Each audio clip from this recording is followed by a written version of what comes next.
Corey Seager would have been a Dodger if the Dodgers had just paid the money. That's something that people think is true, and we're not sure that it is. So we'll talk about Corey Seager and all that comes with it. Talk about some comments Rob Manfred made about starting pitchers and about rule changes coming forward. And then it's Halloween, so why not talk about some Halloween candy? That's what's all coming to you, so let's get Locked On Dodgers. You are Locked On Dodgers, your daily Los Angeles Dodgers podcast. Part of the Locked On Podcast Network, your team every day.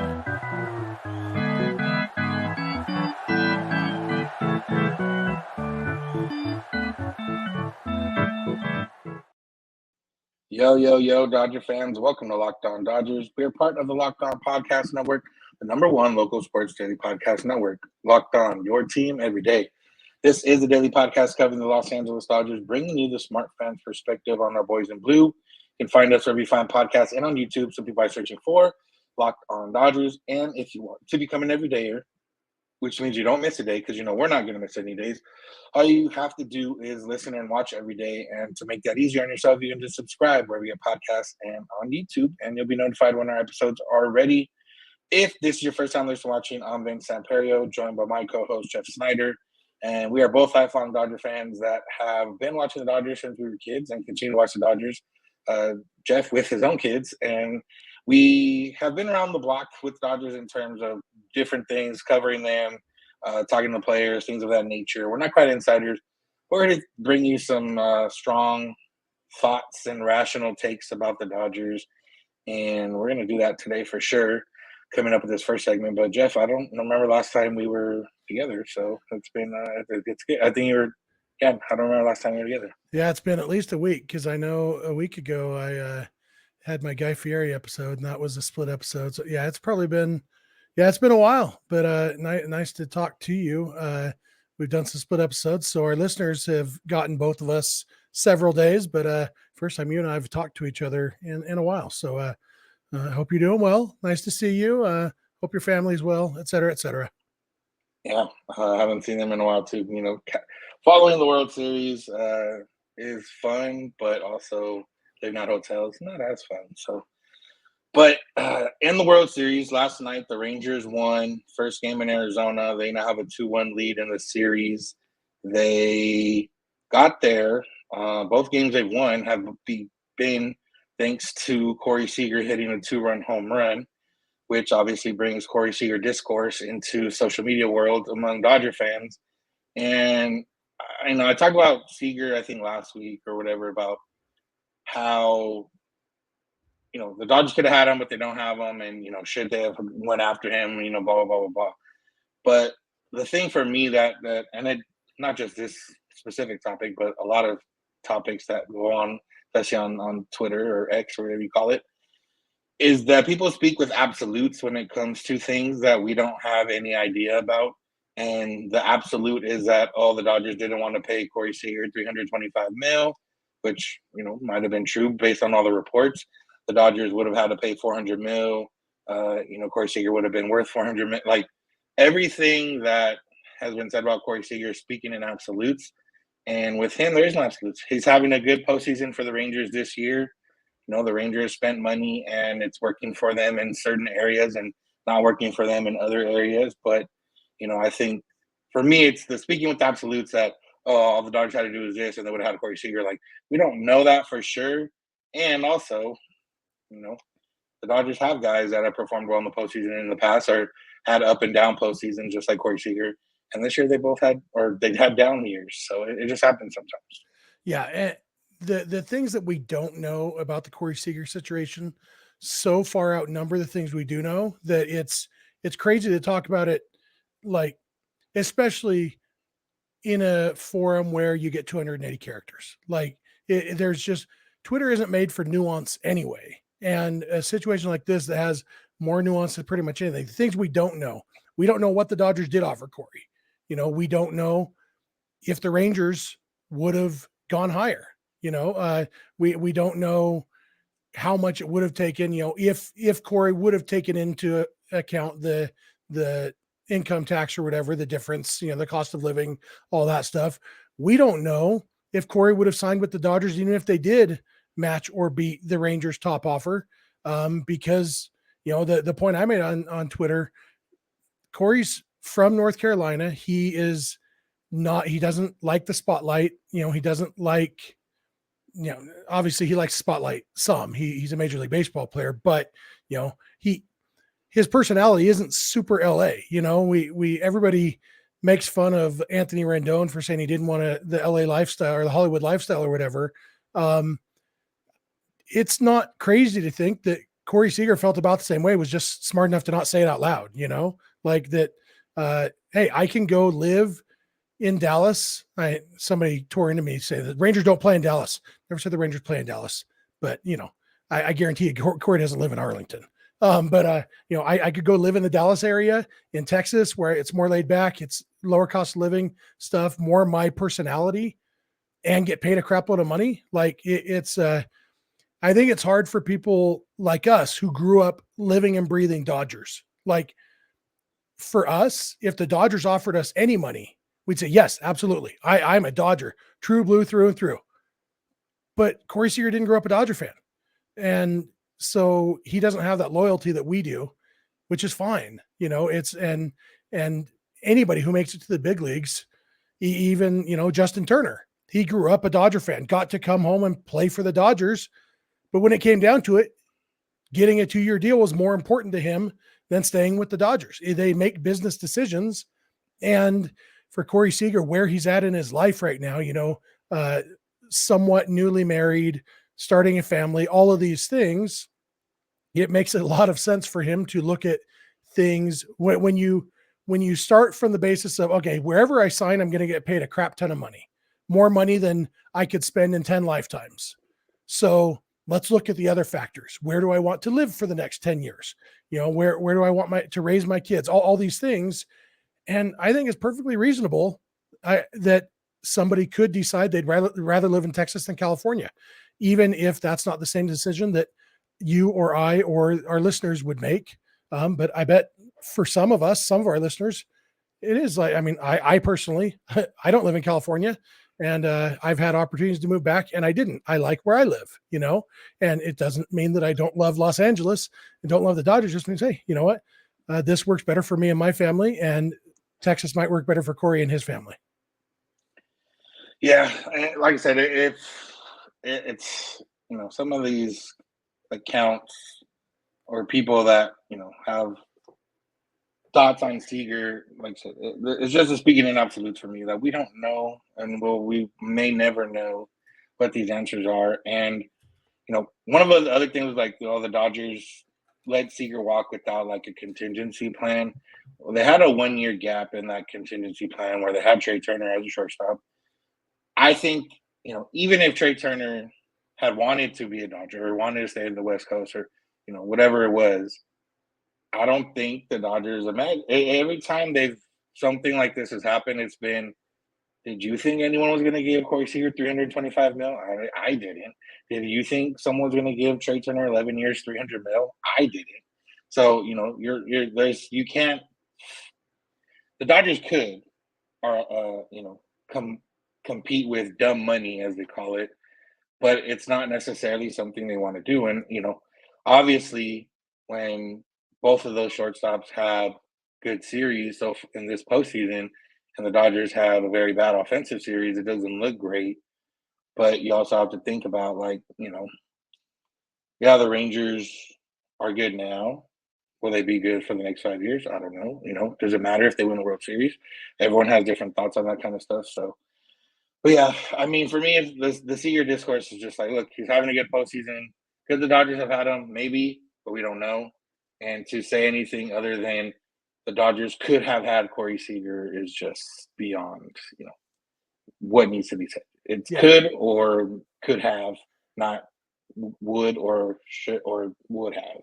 Yeah, and the other part of this is people think of Corey Seager as a postseason legend because of 2020 and this year. Well, in Corey Seager's career regular season, he has an 873 OPS. In his career in the postseason, he has an 842 OPS, and that's including 2020 and this year when he was otherworldly, which means that the rest of the time he has been pretty lousy in the postseason, including 2021, the postseason right before he hit free agency. And so, there's so much revisionist history about we had this postseason legend and we just let him walk. Well, he wasn't a postseason legend. He had one great postseason for the Dodgers, and he had 4 mediocre to worse than mediocre postseasons for the Dodgers. And I love Corey Seager. Obviously, I wish he was still on the Dodgers right now. I don't think I wish he was on the Dodgers for 8 more seasons after this year. It's nobody is invincible in the postseason, including Corey Seager. And he will, if he gets to the postseason enough times with the Rangers, he will have bad postseasons again too. Yeah. All right. Rob Manfred, Jeff's favorite commissioner, had some comments about the state of the game. So we'll look at those comments and have our own comments on them. So that's what's on top. So make sure to keep it locked on Dodgers. Today's episode is brought to you by FanDuel. Score early this NFL season with FanDuel, America's #1 sportsbook. Right now, new customers get $150 in bonus bets with any winning $5 moneyline bet. That's $150 if your team wins. So if you had put $5 down on the Lions last night against the Raiders, which even I would have done as a Raider fan because the Raiders are not good, you would have had $150 extra dollars in bonus bets there waiting for you. So if you've been thinking about joining FanDuel, there's no better time to get in on the action. Like I said, one $5 money line bet gets you $150 in bonus bets. You can put those $150 towards bets with spreads, player props, over-unders, and more. You can put together some same-game parlays. So-and-so is going to get over 100 yards, and so-and-so is going to have more than one touchdown, and, blah, blah, blah, blah, blah, all those other things. You can put all those down in one bet, and, small money makes big money. You can do that at FanDuel. So go visit FanDuel.com/lockedon and kick off the NFL season. FanDuel, official partner of the NFL.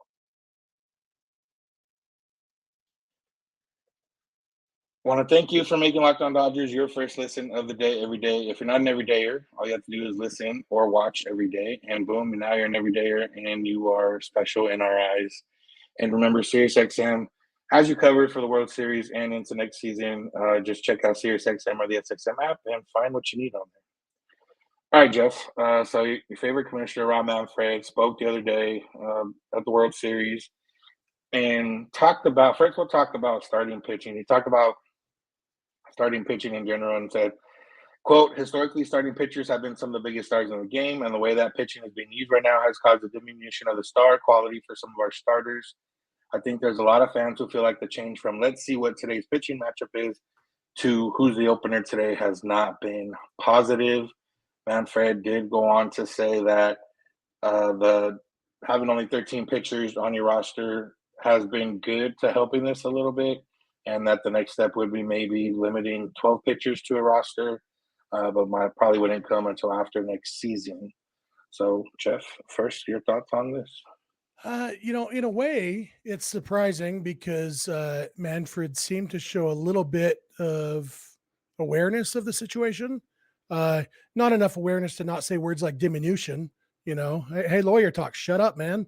But fans don't like this, and it's the big dilemma is for a baseball general manager and a baseball manager, their job is to win games, and within the rules, if they're not in Houston, but to win games. And so the fact is, the way that pitchers are being utilized right now is what they have calculated as the best way to win games within the current rules. And the commissioner, his job is to safeguard the game, which includes making it entertaining for fans. And so if there is a conflict between how the game is being played and how the game is most entertaining for fans, the commissioner's job is to resolve that conflict. And he did show a little bit of self-awareness that, okay, I do need to do something about this, further limit the number of pitchers on a pitching staff. And, I've said in my perfect world, there would be 11 pitchers on the pitching staff, and the rosters would be 27 players, 11 pitchers, 16 position players, because then you've got pitchers having to go deeper into games. You have more often that the hitters have the platoon advantage because you have more pinch hitters on your bench. You have guys on your bench who can't do anything except run fast. The Terrence Gores of the world get a job and they can pinch run. All these things that make the game more exciting. You have all that.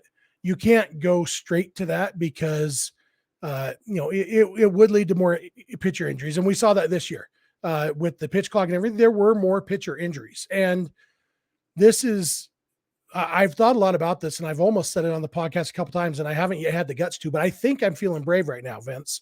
I think Halloween has gotten me feeling brave. I am okay with pitchers getting hurt. I think that it is probably a necessary part of the evolution of baseball for pitchers to get hurt, because the more often pitchers get hurt, the more often pitchers are going to think, maybe I don't need to throw every pitch 109 miles an hour. I have less time to rest. Maybe I do. When people talk about Nolan Ryan, nobody really knows how hard Nolan Ryan actually threw. Some people say as much as 108 miles an hour. He was clocked over 100 miles an hour, and radar guns work differently then. But one thing we do know is that he didn't throw every pitch 108 miles an hour, because Nolan Ryan pitched for 27 years. He threw 80 zillion pitches in his career. Even Nolan Ryan, a freak of nature like that, wouldn't have lasted that long if he had thrown every pitch to max effort. So Nolan Ryan knew how to get outs. He had a great curveball, how to get outs without throwing every pitch that hard. And I think that in a perfect version of baseball, if such a thing exists, you have more of that, where pitchers, I know today I need to go 7 innings. And so I know I can throw 102, but I'm going to sit 94, and I'm going to have good location. And I'm going to use my off-speed stuff. I'm going to, all these things. I'm going to be okay giving up a couple hits. I'm going to be okay with some flyouts. I'm not going to try to strike everybody out. That would be a more entertaining brand of baseball, but that's not the best way to win. And so teams and players aren't going to do that. It's up to the league to put things in place that kind of force them to do that, like limiting the number of pitchers on the roster and, all the different things they should be considering is what they need to do. And yeah, the fact of life is that there is a union, there's a collectively bargained agreement and all that stuff. And so the league can't unilaterally make decisions. And so that does make progress slow, but I think it's probably a good sign, at least, that Rob Manfred is aware of the problem. I mean, I don't know what smart person whispered it in his ear right before he gave the interview, but whoever it was, good job to that person. Yeah, for me, it's interesting because you make these rule changes because you want more offense. And if you want more offense, that means teams are going to have to combat that offense by using starting pitchers less and, going more to specialists and things of that nature, using openers, trying to neutralize, certain matchups. So, it's one of those where, it's going to take a while for all the changes that you really want to come through, because you change one thing in order to get one thing, which causes the other thing to go back to and then, you're stuck you could be stuck in a loop where teams are always going to try to find that advantage. And, eventually that may end. The other part too is you would need the rule changes to prevent the other way too, because even if the way you're saying, okay, don't throw, so hard all the time and go deeper into games, teams don't allow pitchers to go deeper into games right now. Like, we've seen pitchers come out with 75, 80 pitches because of that third lineup, which again would be. But they'd have to with the roster changes. That's why it needs to be. Well, yeah, that's what roster I'm saying. But I'm saying right now, all that can't happen until all this other stuff happens. So exactly, it's going to be take a while. So it's one of those things where we're probably never going to get to where you want to get to watching baseball. And this year, I do think that the injuries, we'll see if that remains something that the injuries went up. Pitcher injuries went up a little bit, but they were already, I think it was only 1% from between last year. They've gone up a few percent in the last few years overall, mostly since 2020. So 2020 still has some residual effects too on that. But it's one of those things where, it's going to take a while to get where we want. We'll probably, because it's going to have to start with kids growing up. Kids growing up started going into specialized positions now. And then now you're seeing, guys going back to versatility in the majors. So you're going to see that reflected back, kids playing multiple positions growing up. maybe no more pitcher onlys, because of Ohtani and stuff like that. So it's going to be a long cycle to get it where you want. This is, I think the pitch clock and everything was a step in the right direction. I think, there's certain things that they have plans for that are going in the right direction. Certain things they don't have plans for yet or haven't talked about that may need to change. But, overall, I think letting starting pitch and even like starting pitchers like Merrill Kelly didn't want to come out of the NLCS game that one day. I would have liked to have seen what would happen. And, I maybe wouldn't have liked to see what happened if Blake Snell stayed in the game in 2020 as a Dodger fan, but as a baseball fan, I would have liked to see what happened if they did it in. So, we'll see what happens. But the D-backs are in the World Series, so, that move worked. So, yeah. So, Rob Manfred had some other comments, but we'll save it for tomorrow's episode now because, there's not a lot to talk about these days. So if we can create segments out of this, we'll do that. And because we're going to draft Halloween candy, Jeff and I are probably experts in the world of candy, especially when it comes to Halloween. So we will do that after we say we'll be right back.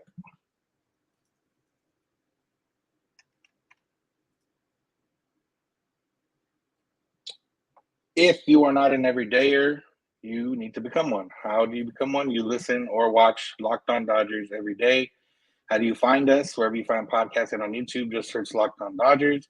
And what's the easiest way to become an everydayer? Just subscribe and you'll be sent or notified every time our episodes are ready to go. All right, Jeff. So it's Halloween today, as you're listening to this, not as we're talking right now, but candy is a big thing on Halloween. I don't know if trick-or-treating is still a thing or has become a thing again. I know after 2020 it kind of slowed down, but maybe it's back now. I don't know. Trick-or-treating never slowed down here where I live. Yeah. Either way, we know. Well, yeah, you're living in the middle of the country where not a lot of city life over there. And there's 50 million kids here in my city, so. But I think we could have a real quick draft of Halloween candy. We're not calling this the best Halloween candy. We're probably picking our favorites, not the best, because in our minds, our favorites are. That's how I choose them. Yeah. Yeah. I mean, I don't know where you're gonna go with this, but I'm probably not gonna agree on some of these. I would imagine. All right. Why don't you go first, sir? All right. First, easy pick. Reese's Peanut Butter Cup is the best candy in the world, whether it's Halloween or any other time. At Easter time, it's the Reese's eggs. At Christmas time, it's the, whatever Christmas tree. If it's peanut butter and it's chocolate, it's amazing. And so Reese's Peanut Butter Cup is an easy first pick. And the only question is which form. If a cheap house, they're giving you the little ones, the little individually wrapped ones. If it's a better house, they're giving you the 2-packs. If it's an awesome house, they're giving you the king size 4-packs. I don't think I ever went to a house that gave more than a 2-pack. So, but yeah, Reese's, very good first pick. Probably would have been my first pick too. Debating if I want to stay in chocolate or if I want to go into the other world. I think they've made a bump recently and they're more accessible. So I'm going to go maybe a little off the wall here, but I'm going to go with Sour Patch Kids because they're solid, they're sour, they're sweet. They have the fun commercials. But I feel like you see them more often now than you did before. And I'm a sucker for sour candy. So Sour Patch Kids are great. I think of them more as movie theater food than Halloween food. But there's never a bad time for a Sour Patch Kid. Yeah, they have little zombies now. I saw those the other day. So interesting. My next one. All right, I'm going to go away from chocolate too. I'm going to go with Nerds. Just the little boxes of Nerds. Like, the little Halloween size one, it's perfect. You open that up and you dump the entire thing in your mouth. So you've got just a little mouthful of Nerds and you just let them sit there in your mouth for a while. And every once in a while you just, okay, I'm going to transfer a couple over to the teeth zone and chew on a couple while the other ones are still stuck in my cheek. Like you can nurse a box of Nerds for 20 minutes if you want to. And they're just like, it's the most simple candy and yet it is delicious. And like, when we decided to talk about Halloween candy, I thought, okay, what's one that doesn't immediately come to my mind, but that I love? And Nerds was like, yeah, like I would never think to say, hey, can you pick up some Nerds for me at the store?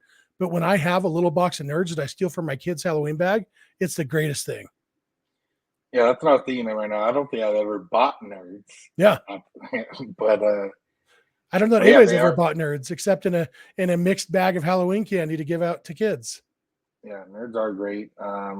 You eat them. You sound like you eat your Nerds just kind of like people eat sunflower seeds. So that's interesting. I just throw them all in and just munch as they, let it fall as they may. Yeah, and I don't like sunflower seeds, so maybe that's how I get my sunflower seed fixes via Nerds. Yeah, there you go. All right, I'll hop back into chocolate now. This is one that is not one like my favorite chocolate, even above Reese's, but it's not a popular one. But it's Butterfingers, which is a similar concept. But I don't know. I love Butterfingers, like the crunch. The only thing I don't like is to get stuck in your teeth sometimes, and it's not that easy to get out. But other than that, Butterfingers, back in the day, they had the Bart Simpson was the little spokesperson for it. They had Nobody different got really a variations. finger on my Butterfinger. Yeah, they have different variations, Butterfinger BBs and all that throughout the years. But just a good old-fashioned little Butterfinger. So, pop one in the Halloween size, perfect. Butterfinger was absolutely going to be my next pick. It was almost my second pick. And here's the thing. They get stuck in your teeth, but everybody loves a Snickers. The problem with Snickers is when you eat a Snickers, what's stuck in your teeth at the end is peanuts. When you eat a Butterfinger, what's stuck in your teeth is Butterfinger. And so it's still dessert. Like you eat a Snickers, there's something stuck in your teeth. That crap that's stuck in your teeth isn't dessert anymore. It's just boring peanuts. And so that's why I love Butterfinger, that you're eating it for a half hour as you're picking it out of your teeth, but it's still the same candy. So I love me a Butterfinger. All right, man, you threw me off because I thought I could get away with going with Nerds with my second pick, and the Butterfinger would be safe for me in the third round. I'm going to go with the Kit Kat. They're simple, but they've got that crunch, and they're quick. They're like, you can break you off a piece of a Kit Kat bar and boom. So if you want to, your kid just ran to the bathroom and you want to raid his Halloween bag really quick, you got time to grab a Kit Kat, open it, pop it in your mouth, have the thing eaten by the time he's back from the bathroom, and he'll never be any the wiser. Because you're not having to pick it out of your teeth. You're not having to, it's not a big production. It's just simple, chocolatey, crunchy wafer goodness, and basic, but really, really good. If you have a full-size Kit Kat, are you breaking them apart or just biting it whole? I like to go the chaos method and actually just bite into. So yeah, treat it like a regular candy bar that isn't sectioned. So. I don't remember last time I had a full-size Kit Kat, so I haven't had to answer that to myself in a while. Kit Kat is my 12-year-old's favorite candy, and so they're around my house a lot. Nice. This is one. See, I haven't been trick-or-treating in a while, but again, a candy that I see more often now, and similar in the sense of the Sour Patch Kids is the Sour Punch straws. But the individual ones that come little red, green, and blue, you put a bag of those next to me, that bag will be gone very quickly just because they're like perfect. They taste great. For some reason, I like drinking water, like really cold water after having them. I don't know, there's a sensation that comes along with it. But yeah, I guess I'm a sour candy guy. So growing up, I was always chocolate, and then in recent years, I've gone into the sour candy realm. So. Yeah, I don't know. Drafting Sour Patch Kids and sour straws is kind of like trading for Trey Turner when you already have Corey Seager or something. They're different though. The Sour Patch Kids are more chewy. They always get stuck in your teeth. Sour Punch straws, a little bit firmer. They just go down. All right. Okay, my next one. I am going with the Fun Dip. Fun Dip is something that I used to get when I was a kid, and then I discovered just in the last few years that people give those out for Halloween sometimes. And it's got the little, the concept is, hey, here's a stick made of sugar. Why don't you lick that and then stick it in a bag of sugar and then lick the sugar off the sugar. It's a very simple concept, but I feel like they've nailed the target market of what do kids like? Kids like sugar. Let's give them sugar. And Turns out kids' parents like sugar too. So I'm going with the Fun Dip. There you go. That's good. Did you know when I was a kid, those were called Lick-A-Made sticks? I did not know that. Well, yeah. Don't the sticks still say that? Yeah. But that's what we call them. And then it was around the time probably around the time you were born is when like the shift just happened. Okay. We call these Fun Dips now. So. Yeah, Lick-A-Made. Probably not very great marketing for that. Yeah. All right, I'll pick one more. Apologies to all those chocolate people like Snickers and Twix and all that stuff, but I'm a sucker for Skittles. So Skittles are my last pick. Ironically, I don't like sour Skittles. I just like regular Skittles. I like purple bag Skittles, but you'd be very rare to find that being handed out in Halloween candies. But regular Skittles, a little bag of Skittles, I like just throwing the whole little bag in my mouth and then just all the colors run. And then you look at them and they're all white and then you eat them. And supposedly, I don't know if it's Skittles or one of the other colors that you don't know what it is. Like all the flavors taste the same, but the colors are different and that's what throws you off. I don't think that's Skittles, but either way, Skittles. Yeah. Skittles are great. Yeah. My other things I considered, I guess, my honorable mentions, you mentioned Twix. If they made the peanut butter Twix in a fun size so we could get them for Halloween, I'd take that. I like the peanut butter more than I like the caramel one. If they made whatchamacallits in fun size so you could give them out at Halloween, whatchamacallit might be the greatest candy bar in the world, but they don't actually make those in Halloween size, so you never get those for Halloween. Even people who do full-size candy bars never do whatchamacallits, but whatchamacallit should be the official candy of every holiday. My other honorable mention is one that'll for sure be your favorite. That's Payday, because I love peanuts, so I'm all in on peanuts. And like peanut M&Ms, like what's the point? Why are you ruining M&Ms by putting peanuts in them, you know? Oh, peanut M&Ms. I forgot about those. But I usually like those. Those are my stress. Peanut butter M&Ms are amazing. This one doesn't have anything to Halloween. This is just a fat guy tip for you. Buy a big bag of plain M&Ms, big bag of peanut butter M&Ms, and a big bag of Reese's Pieces. Dump them all in a bowl together, stir them up, and then you just take one of the little Dodger helmets that you got your Sunday in at the stadium, and you scoop up a bowl of them and just sit on the couch, grab them by the handful. So you're getting a mix of those three. Greatest. It's called a fat guy salad. There we go. All right, we will be back tomorrow talking if there anything happens in the World Series game. Talk about Manfred's other comments that Jeff, I think, will be more riled up about, and see what else comes to the world of us for us on the Dodgers. So make sure to come back and keep it Locked On Dodgers tomorrow. You can find us wherever you find podcasts and on YouTube. All you got to do is search for Locked On Dodgers. You can become an every day by listening or watching every day. We will favor you a little bit more than those that don't listen or watch every day, just so you know. You can find us on social media, Twitter and Instagram at Locked On Dodgers. Jeff is on Twitter at Snider. I'm at Vincent91. You can DM either of us for any questions, comments, or concerns. We know there's still some questions out there that we haven't got to, so we'll definitely get to those at some point. And reminder, you can also get a hold of us via email, lockedondodgers@gmail.com, or via voicemail text at 323-863-5625. We're here every weekday morning, and we hope you'll be here with us. When you get in your car, if you're at home, take your smart device, play podcast, Locked On Dodgers. And remember, you don't have to agree. You just have to listen. Have a good one. We'll talk to you tomorrow.